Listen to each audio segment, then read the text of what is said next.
सा गाना है, जिंदगी में तो सभी प्यार किया करते हैं, मैं तो मरकर भी मेरी जान तुझे चाहूँगा। बहुत गाती भी थी, बहुत अच्छा भी लगता था।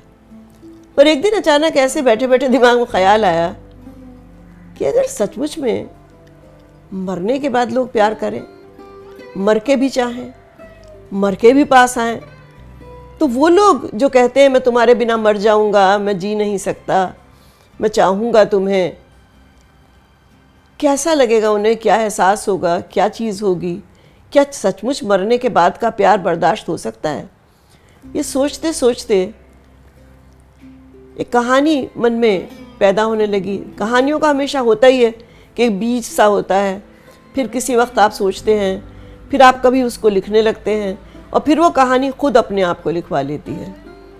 ये कहानी ऐसी है। मैंने शुरू की तो ये कहानी मुझे दिखने लगी। पहले परी दिखी, फिर वो ज़िद्दी लड़का दिखा जो उसे प्यार करना चाहता था और किसी भी कीमत पे हासिल करना चाहता था। फिर वो महल दिखा, वो खंडर, चार आसपास के वो दुर्ग, खाई, वो पूरा माहौल दिखा। ये कहानी मुझे ऐसा लगता है जैसे मैं देखती जा रही थी और लिखती जा रही थी। और फिर उसकी भयावहता कि प्रेम जो अचानक एक उत्तेजना से जन्म लेता है, वो कितना स्थायी होता है, कितना चलता है, कितना रह सकता है। और जिसे कहते हैं ना कि love is an ever fixed mark, क्या उस कसौटी पे वो खरा उतर सकता है? ये कहानी उन सब सवालों को जवाब ढूंढती है। दर्शना जी की कहानी, जिंदगी में तो सभी प्यार किया करते हैं, मुझे नींद नहीं आती। नहीं, गलत कह रहा हूं। मुझे नींद तो आती है, बहुत आती है, पर तरस रहा हूं मैं सोने के लिए। एक रात, बस एक रात मिल जाए सुकून से सोने के लिए, नहीं मिलती। इस आलीशान घर में इस नर्म मुलायम बिस्तर पर लेट जाता हूं और लेटती ही ऐसी नींद घेरती है कि अवश हो जाता हूं। पर जहां आंख मुंदी और मैं नींद की आगोश में डूबा, वहीं दो ठंडी बाहें मुझे घेर लेती हैं, बर्फ सी सर्द बेजान बाहें। मैं उनसे छूटने की कोशिश कर ही रहा होता हूं कि एक ठंडा जिस्म मुझसे बुरी तरह लिपट जाता है और दो सर्द बेजान होंठ मेरे होंठों पर इस बुरी तरह चस्पा हो जाते हैं कि मेरा दम घुटने लगता है। सारे वातावरण में एक अजीब सी गंध फैल जाती है, वही गंध जो मुर्दा घर से आती है, और परी की खनखनाती हंसी मेरे रोंगटे खड़े कर देती है। मैं छटपटाता हूं उसकी पकड़ से छूटने के लिए, उस आलिंगन से मुक्त होने के लिए, मगर सब बेकार। न वो मुझे छोड़ती है, न मैं खुद छूट पाता हूं। पता नहीं कितना वक्त गुजर जाता है इस तरह छटपटाते, हाँपते, दम घुटते। जब मैं आंखें खोल पाता हूं, कहीं कोई नहीं होता। मैं बिल्कुल अकेला होता हूं अपने बेड पर। कहीं कोई आवाज नहीं, बस वही अजीब गंध हवा में तैरती रहती है। जगह बदलकर, बिस्तर बदलकर, शहर बदलकर, देश तक बदलकर देख चुका हूं, पर कहीं कुछ नहीं बदलता। सो नहीं सकता, चाहे कहीं चला जाऊं। दिन गुजर जाता है, रात नहीं गुजरती। पर ऐसा हमेशा नहीं था। कभी दिन भी बहुत सुहाने थे और रातें भी। अगर कोई उस वक्त कहता है कि मेरे साथ कभी ऐसा कुछ हो सकता है, तो मैं ठहाका लगाकर हंसता कि उसका दिमाग खराब है। और अब कहां कहां नहीं गया मैं। डॉक्टर, मनोचिकित्सक, हकीम, वैद्य, प्राकृतिक इलाज, रेकी, संगीत थेरेपी, कुछ नहीं छोड़ा। ओझाओं तक के पैर पकड़ चुका हूं। मंत्र, यंत्र, तप, जप, पूजा, सब बेअसर है। 2 साल, पूरे 2 साल हो गए हैं। पैसे की कमी नहीं है, फूंका भी बेहिसाब इस नींद के चक्कर में। मेरे पास भी बहुत पैसा था और अब तो परी का भी सब कुछ मेरा ही है, पर सुकून, चैन, शांति, आराम सब छिन गए, सब परी के साथ चले गए। काश। पर ठहरिए, अभी मैंने आपको ये तो बताया ही नहीं कि मैं कौन हूं और परी कौन है। बस झीकना शुरू कर दिया। दरअसल अब मेरी हालत उस एशियंट मेरिनर जैसी है जो हर किसी को पकड़कर अपना दुखड़ा सुनाने लगता है और कहानी पूरी होने तक उसे छोड़ता नहीं। तो साहब, मेरा नाम है राज वर्मा और मैं इस शहर के सबसे पुराने रईस खानदान का यानी वर्मा इंडस्ट्रीज का इकलौता वारिस हूं। इकलौता होने की वजह से मेरी हर जायज नाजायज मांग हमेशा पूरी होती रही है। मैं अपनी हर जिद पूरी करके दम लेता हूं, हर। ना सुनने की आदत नहीं है मुझे। जो मुझे चाहिए बस चाहिए। हाँ, परी से मैं मुन्नार में मिला था। उसके पापा की वहां बहुत सी टी स्टेट्स थी और एक बहुत खूबसूरत रिजॉर्ट थी। उस रिजॉर्ट की तारीफ थी और उस तारीफ को सुनकर ही मैंने वहां ठहरने का निश्चय किया था। उस शाम जब अपनी आदत के मुताबिक मैं बार में बैठा हुआ था, मेरी निगाह आदतन हर तरफ बैठे खूबसूरत चेहरों का जायजा भी लेती जा रही थी। काफी खुशनुमा माहौल था। अचानक मेरी नजर दूर कोने में लॉजिंग चेयर पर बैठी एक लड़की पर पड़ी। बता नहीं सकता जो हाल हुआ मेरा उसे देखकर। ना जाने कितनी खूबसूरत लड़कियां मेरी जिंदगी में आईं और निकल गईं, मगर ये तो सबसे अलग। लगता था रिनेसा की किसी पेंटिंग से निकल कर आई है। सबसे अलग, दूर अकेली बैठी उस लड़की के चेहरे पर गजब की खूबसूरती तो थी ही। गोरा दूध सा रंग, तराशे हुए नाक नक्श, बेहद लंबे सुनहरी बाल जो उसके घुटनों तक आ रहे थे।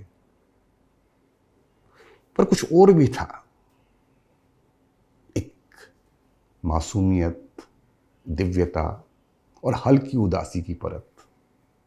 लगता था कब अभी आसमान से उतरी है, अगर गलती से छू भी लिया तो गायब हो जाएगी। उसमें ऐसी कशिश थी कि मैं उससे मिलने, बात करने के लिए पागल सा उठा। बारटेंडर से पूछने पर पता चल गया था कि वो रिजॉर्ट के मालिक की बेटी है, पर वो भी उसके बारे में बात करने को अनिच्छुक लगा। मैं बहुत देर तक वहां बैठा रहा कि जब वो उठकर जाए तो किसी बहाने उससे बात कर सकूं, मगर बार बंद होने तक भी वो उसी कोने में चुपचाप बैठी रही। आखिर मुझे ही उठकर जाना पड़ा। यह सिलसिला अगले 3 दिन तक चला। मैं कितनी भी जल्दी जाऊं, पर वो उसी कोने पर, उसी कुर्सी पर बैठी होती। मैं कितनी भी देर तक रुकूं, वो ना वहां से हिलती डुलती, ना किसी से बात करती। बस उसके हाथ में एक स्केच बुक जैसी होती जिस पर वो बीच बीच में कुछ उकेर रही होती। इतनी दूर से ये भी नजर नहीं आता था कि वो कुछ लिख रही है या बना रही है। आखिर तीसरे दिन मेरे सब्र का बांध टूट गया। वैसे भी अगले दिन मेरी वापसी थी। बार बंद होने की घोषणा के बाद मैं बाहर का रुख करने की बजाय उसकी तरफ मुड़ गया। बारटेंडर मुझे पीछे से रुकने की कोशिश करता रहा, पर मैं तय कर चुका था कि आज इससे बात कर कर ही रहूंगा। मैं उसके पास पहुंचा तो देखा वो सिर झुकाए अपनी स्केच बुक में कुछ बना रही है। मेरी हेलो सुनकर वो कुछ चौंकी, पर कुछ जवाब दिए बिना अपनी स्केच बुक पर झुकी रही। हाँ, उसके हाथ जरूर रुक गए। हेलो, मैं राज वर्मा, और आप? उसने कोई जवाब नहीं दिया। तो मैं वहीं घुटनों के बल उसके पैरों के पास बैठ गया। देखिए, जब तक आप अपना नाम नहीं बताएंगी मैं यहां से जाने वाला नहीं। उसने इधर उधर देखा, पर हॉल खाली हो चुका था और सिर्फ बार टेंडर और टेबल साफ करते चंद वेटर ही वहां थे। मुझे लगा कि अब वो जरूर किसी वेटर को बुलाकर मुझे बाहर फेंकवाएगी, मगर पता नहीं मेरे चेहरे पर कैसी अधीरता थी कि वो जरा सी मुस्कुराई और उसके तराशे हुए होंठ हिले।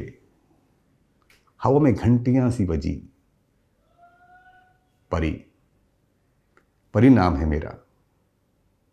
पर इसके आगे कुछ बात कर सकूं, इसके पहले ही मेरे कंधे पर हाथ रखा गया। बारटेंडर था। Sir please, guests are not allowed inside once the bar closes. Please go to your room. मैंने देखा परी वापस अपने स्केच बुक पर झुक चुकी थी। इस बीच मैंने इतना देख लिया था कि वो स्केच बुक थी और परी उसमें अलग अलग लोगों के बहुत सारे स्केचेस बना रह चुकी थी। मैं कोई सीन क्रिएट नहीं करना चाहता था, इसलिए हल्के से बाय कहकर बाहर निकल गया। बहरहाल ये तो अब तय था कि कल क्या मैं तब तक मुन्नार से नहीं लूंगा जब तक परी से दोस्ती मुलाकात नहीं हो जाती। जिंदगी में पहली बार मुझे किसी से प्यार हुआ था। पहली नजर में प्यार। सुना पड़ा था, होता भी है, ये पहली बार महसूस किया। एक अजीब सी दीवानगी तारी हो गई थी मुझ पर। रिजॉर्ट में मेरी उपस्थिति जब बढ़ते बढ़ते 7 दिन हो गई और परी से उसके बाद कभी मिलना छोड़ बोलना भी नसीब नहीं हुआ, तो मैं बौखला सा गया। 8वें दिन मैंने तय कर लिया कि सिर पर कफन बांधने का वक्त आ गया, अब चाहे जो हो। मैंने किसी तरह रिजॉर्ट ओनर मिस्टर चौधरी का अपॉइंटमेंट हासिल कर लिया और उनसे मिलने पहुंच गया। बड़े रौबीले व्यक्तित्व के स्वामी थे मिस्टर चौधरी। पूरा ड्राइंग रूम उनकी शिकार की ट्रॉफियों से सजा हुआ था। ऐसे आदमी की परी जैसी नाजुक बेटी कैसे हो सकती है? मैं सोच ही रहा था कि तभी मेरी नज़र फूल माला पहने एक तस्वीर पर पड़ी। बिल्कुल परी की शक्ल पर फूलमाला। मैं तस्वीर को घूरने में इतना व्यस्त था कि मुझे पीछा करती मिस्टर चौधरी की नज़रों का भान नहीं हुआ। ये पत्नी है मेरी, थी, अब नहीं रही, पिछले साल। और वे एक क्षण खामोश हो गए। फिर उन्हें जैसे याद आया कि मैं यहाँ क्यों हूँ, ये तो उन्हें पता ही नहीं। उन्होंने मुझे बिठाया, रिजॉर्ट के बारे में 2-4 औपचारिक से सवाल पूछे और फिर कहा, आप मुझसे मिलना क्यों चाहते हैं? कोई खास वजह? जी, बहुत खास। अब मैं आपकी बेटी से शादी करना चाहता हूं। क्या? वे लगभग उछल गए। परी से? उससे पूछा है? उनसे कोई पूछ सकता है? वे बात करती हैं क्या किसी से? इसलिए तो आपसे कह रहा हूं। अरे पर इस तरह, आप उसे जानते नहीं, बात तक नहीं की और शादी? नहीं नहीं, ये सब बेकार की बातें। परी की शादी नहीं होगी। क्यों भला? क्योंकि मैं कह रहा हूं। और इस तरह मुंह उठाकर आइंदा किसी शरीफ घर में शादी की गुजारिश करने मत आ जाइए। अब आप जाइए। मुझे अजीब सा लगा। इस तरह के जवाब की आशा नहीं थी मुझे। मुंह लटकाए अपने कमरे में आया तो मैनेजर वहीं खड़ा था। सर, आपने 3 दिन के लिए कमरा बुक किया था, आज 7 दिन हो गए। कल कमरा खाली करना होगा। पर क्यों? जब मैं पेमेंट कर रहा हूं तो 7 दिन रुकूं या 70 दिन, आपको क्या फर्क पड़ता है? पड़ता है सर। कल से एक पार्टी की बुकिंग है और कमरे खाली नहीं है। कल दोपहर तक आपको छोड़ना ही होगा। ठीक है, छोड़ दूंगा। कहकर मैं अपने कमरे में आया और सीधा अपने सीईओ को फोन लगाया। मुझे एक कॉटेज खरीदनी है। कहाँ सर? मुन्नार में। ठीक है सर, पता करता हूँ। पता नहीं, कल दोपहर से पहले मुझे उसमें शिफ्ट होना है। पैसे का बस यही एक फायदा है, आप जब चाहें, जो चाहें, जहाँ चाहें खरीद सकते हैं, सिवाय खुशी, चैन और सुकून के। अगली दोपहर में अपनी कॉटेज में शिफ्ट हो चुका। शाम हुई और मैं रिजॉर्ट के क्लब हाउस में मौजूद था। बारटेंडर मुझे देखकर चौंक गया। सर, आप? क्यों? बार तो सबके लिए है ना? जी सर, बिल्कुल आपके लिए वही। Yes, scotch on rocks. अपना ड्रिंक लेकर मैं अपनी टेबल पर बैठ गया जहाँ से मैं परी को देख सकूं, पर उससे बात करने या पास जाने की कोशिश मैंने नहीं की। बस उसके स्केच बनाते नाजुक हाथ और स्केच बुक पर झुकी उसकी सुंदर छवि को दूर से देखता रहा। पूरा हफ्ता गुजर गया इसी तरह। आखिर मिस्टर चौधरी ने मुझे बुलवा भेजा, पर इस बार उनका रुख काफी नरम लगा। बड़े जिद्दी लड़के हो तुम, माँ बाप नहीं है इसलिए और ज्यादा हठी हो गए हो। आप जानते हैं मैं कौन हूं? हाँ भाई, तुम्हारी ख्वाहिश जानने के बाद पता तो लगवाना ही था, पर तुम वाकई परी से शादी करना चाहते हो। आपको अब भी कोई शक है? तुम्हारी जिद में तो नहीं, मगर तुम परी के बारे में क्या जानते हो? यही कि वो आपकी बेटी है और मुझे उससे प्यार हो गया है। मैं उसके बिना अब रह नहीं पाऊंगा। तब मेरे साथ आओ और एक सच और भी जानो। फिर भी अगर तुम अपनी जिद पर कायम रहे तो मैं तुम्हें मना नहीं करूंगा।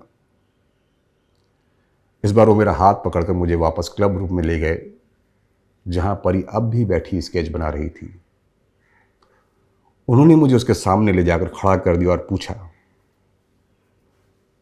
तुमने परी को कभी खड़ा देखा है? नहीं। कभी सोचा है क्यों? क्योंकि वो खड़ी हो नहीं सकती। एक बीमारी ने उसके पैरों की खड़ा होने की ताकत छीन ली है। क्या अब भी तुम उससे शादी करना चाहते हो? वे बोल रहे थे और परी के चेहरे की उदासी गहराती जा रही थी। उनकी बात समाप्त होते होते उनकी आंखें डबडबा गई। क्या बताऊं, आंसुओं से भरी हुई बड़ी बड़ी आंखें उठाकर जब उसने मुझे मासूमियत और उदासी से देखा तो बड़ी मुश्किल से मैंने उससे लिपट जाने से खुद को रोका। हाँ हाँ हाँ, 1000 बार हाँ।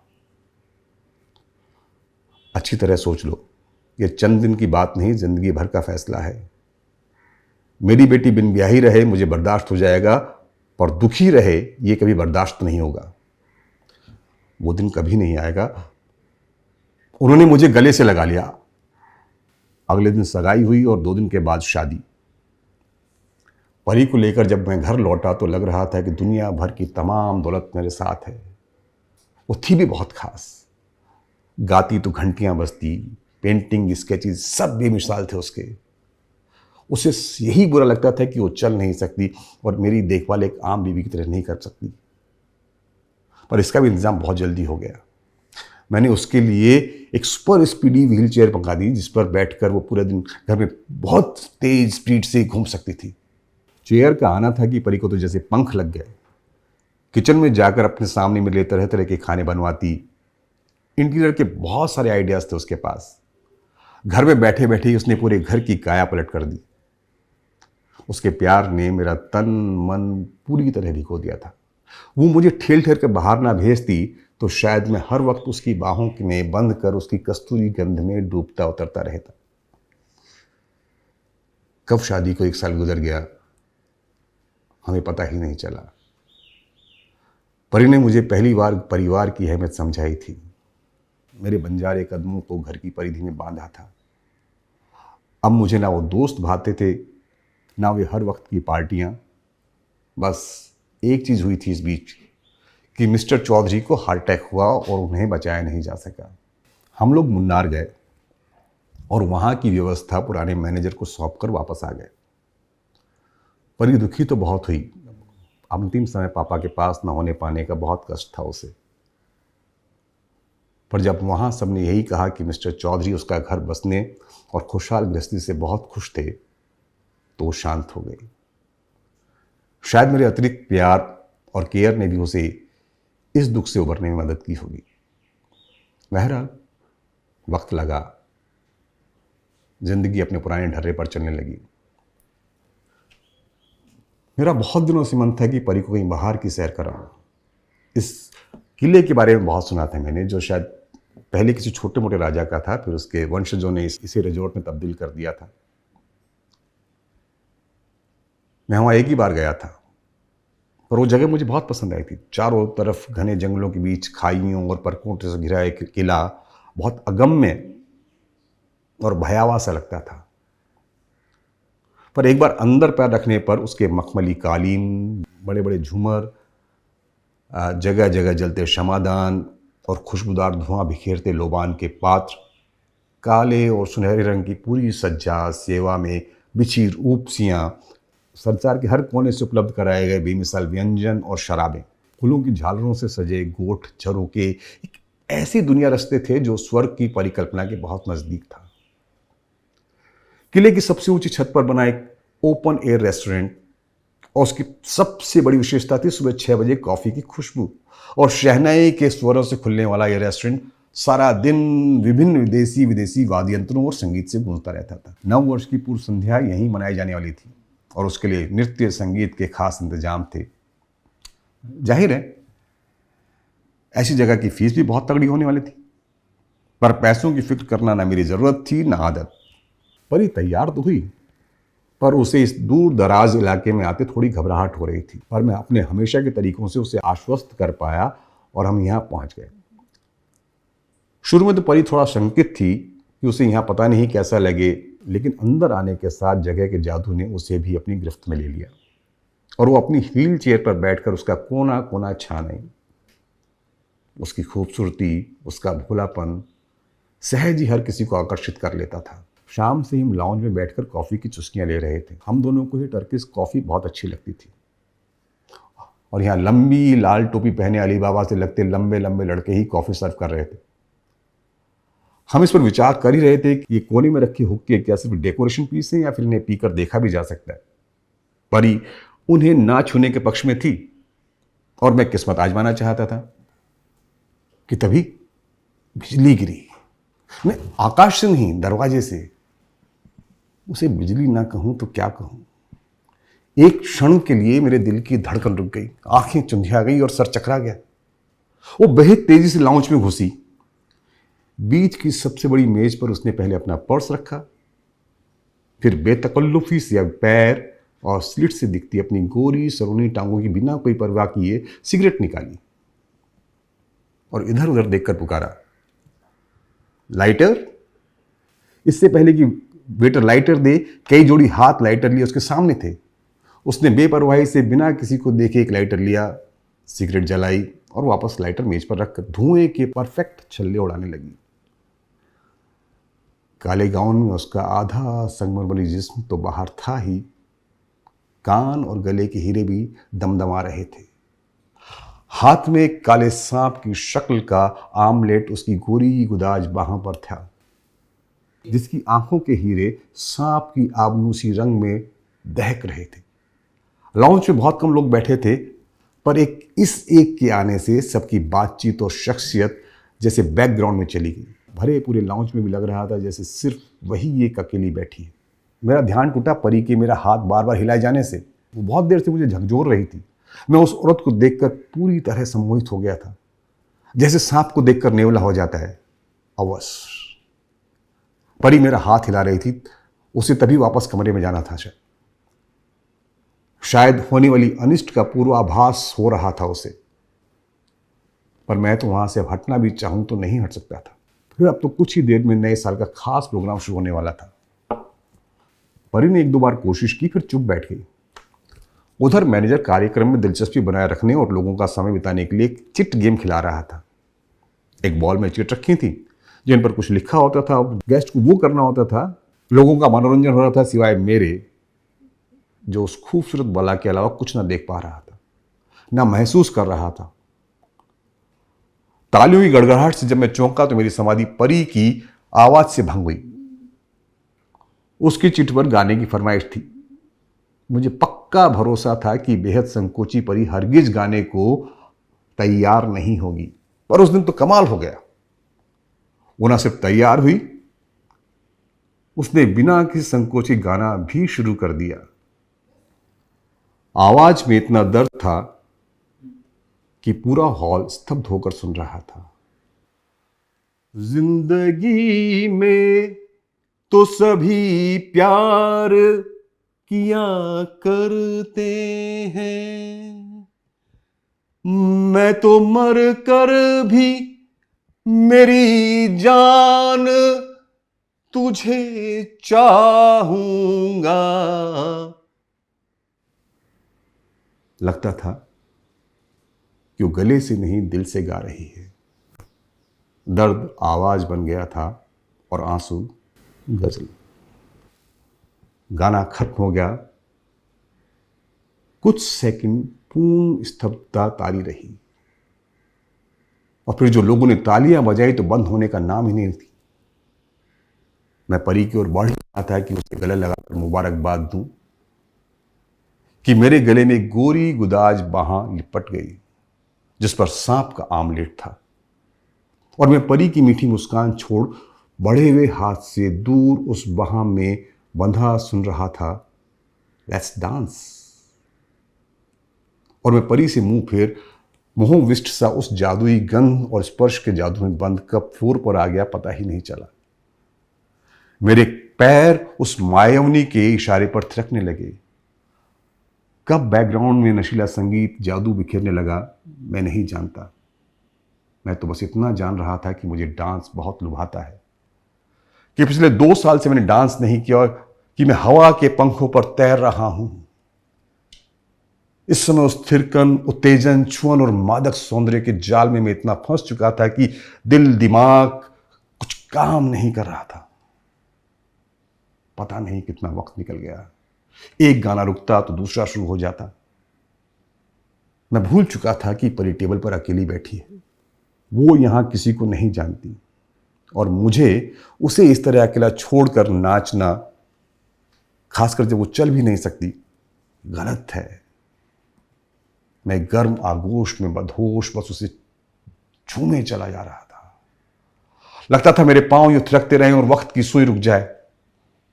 और तभी गुब्बारे फूटने के साथ बिजली बंद हो गई और 2 गर्म होंठ मेरे होंठों पर झुक आए। हर तरफ हैप्पी न्यू ईयर की गूंज थी। Orchestra happy new year to you बजा रहा था और मैं उस सुंदरी मायावनी की बाहों में जकड़े सुध-बुध भूले झूम रहा था कि बिजली ऑन हो गई।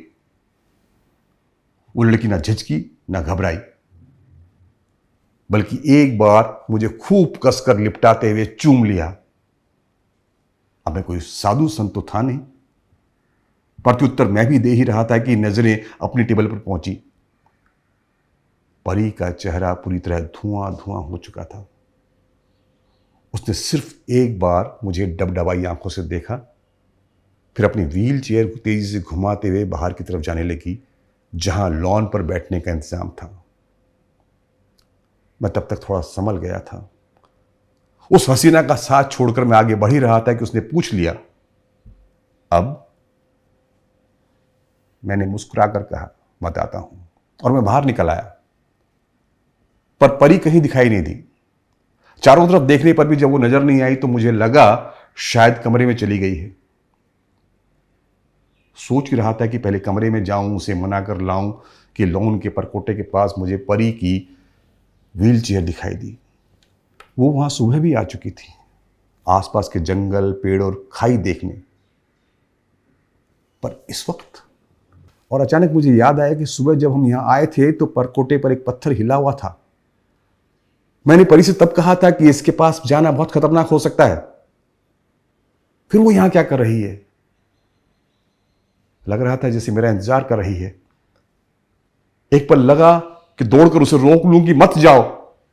शायद रोक भी लेता, मगर डांस का खुमार जो 2 साल से ठहर गई मेरी जिंदगी में अभी अभी नसीब हुआ था, अभी भी मुझ पर तारी था। मुझे क्या हुआ पता नहीं, पर ना मेरे पैर उसे रोकने को आगे बढ़े, ना मुंह से कोई आवाज निकली। मैंने कोशिश की थी कि उसे पुकार लूं। मैंने आवाज भी देने की कोशिश की, पर आवाज गले में फंस गई। भागने को पैर उठाने चाहे तो पैर जैसे घास पर जम गए थे। परी ने एक बार अपना हाथ उठाया। पता नहीं मुझे बुला रही थी या विदा ले रही थी, और अगले पल उसकी व्हीलचेयर नीचे खाई की ओर बढ़ चुकी थी। मैं दौड़ा, तब तक देर हो गई थी। परी चली गई थी। और लोग भी दौड़े, पर बेकार। कोई कुछ कर पाता इससे पहले व्हीलचेयर नीचे खाई में समा चुकी थी, और उसी के साथ परी भी। पर परी जाकर भी गई नहीं। मरकर भी प्यार निभाने का जो वादा उसने किया था वो आज तक निभा रही है। हर रात मेरा साथ देने आ जाती है। मैं अब कुछ नहीं चाहता, सिर्फ सोना चाहता हूं। ऐसी नींद जिससे कभी आंख ना खुले, क्योंकि अब लगता है कि वही सिर्फ एक तरीका रह गया है सोने का। कई बार नींद की गोलियां उठा चुका हूं, पर हर बार एक ठंडा हाथ वो शीशी दूर फेंक देता है। जब तक परी नहीं चाहेगी मैं मर भी नहीं सकता। जब तक परी मुझे माफ नहीं कर देती, ना मैं मर सकता हूं ना जी सकता हूं। मेरी बड़ी से बड़ी बेवफाई शायद वो माफ कर देती, पर उसके निश्चल निष्पाप प्रेम का जो ये अपमान सबके सामने हुआ, उसके लिए वो गर्वीली आत्मस्वामिनी लड़की मुझे कभी माफ करेगी मैं नहीं जानता। पर मैं सोना चाहता हूं परी, कैसे भी, किसी भी शर्त पर। नहीं, मैंने तुम्हें नहीं मारा परी, तुम तो खुद ही। ये फिर तुम क्यों गाने लगी? मैं तो मरकर भी मेरी जान क्यों परी?